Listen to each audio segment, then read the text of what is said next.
Hello everyone, I'm Santiago, and today I'm gonna be testing Pro Evolution Soccer 2019 demo on the GeForce GTX 1050 Ti. I'll be doing 1080p, 1440p and 4K. To skip those sections of the video, check the timestamps down in the description. So first of all, I'll show you 1080p using the maximum settings, and that's enough to be over 60 frames per second pretty much all the time. Then at 1440p, targeting 60 frames per second, I lowered some stuff to low. Some others I kept them on high. You can see that in the video itself, but it still drops below 60 frames per second. There's not a huge difference by changing settings. So yeah, some drops into the mid 50s, upper 60s sometimes. And finally at 4K, the game is set below 60 frames per second all the time. But if you don't care about the frame rate that much, and want to play at 30 frames per second and just want higher resolutions, you can do so just fine. Like in the previous Pro Evolution Soccer game, it was capped at 60 frames per second. Here it allows you to use a launcher and select the resolution plus the frame rate cap if you want 30 frames per second on gameplay and on the replays and all that kind of stuff. Or you can disable the frame rate cap altogether by just going into the NVIDIA control panel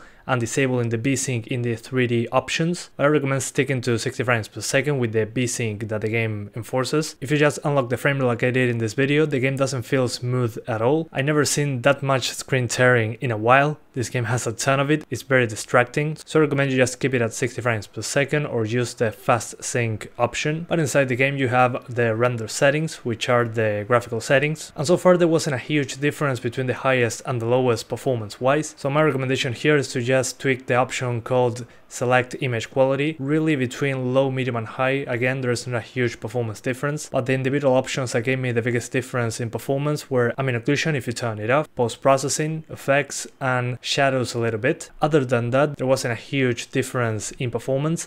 You also have a dynamic resolution option that it can make a difference, but it seems a little too aggressive with the resolution changes. And on the CPU side of things, it seems that the G4560 is more than enough to maintain 60 frames per second. If you want to go over 120, you might want to use a quad-core CPU like an i3-8100 or better. I usually run into that problem using 1080p maximum on a GTX 1060, so if you have something worse than a 1060 or just want to play at 60 frames per second, a 2-core 4-thread CPU like a G4560 seems to be more than enough to handle this. Considering that this is a demo and the game releases in around a week from now, this demo's a little older than that. But yeah, I would expect pretty much the same performance. Not much else to say since the options don't do much of a difference in performance. The only important thing to note here, in my opinion, is to just keep the frame rate at 60 frames per second. But with the screen tearing this game has, it's very distracting compared to most games that I play, so be aware of that. But yeah guys, that's pretty much it. I hope you keep enjoying the video, thanks for watching and see you next time.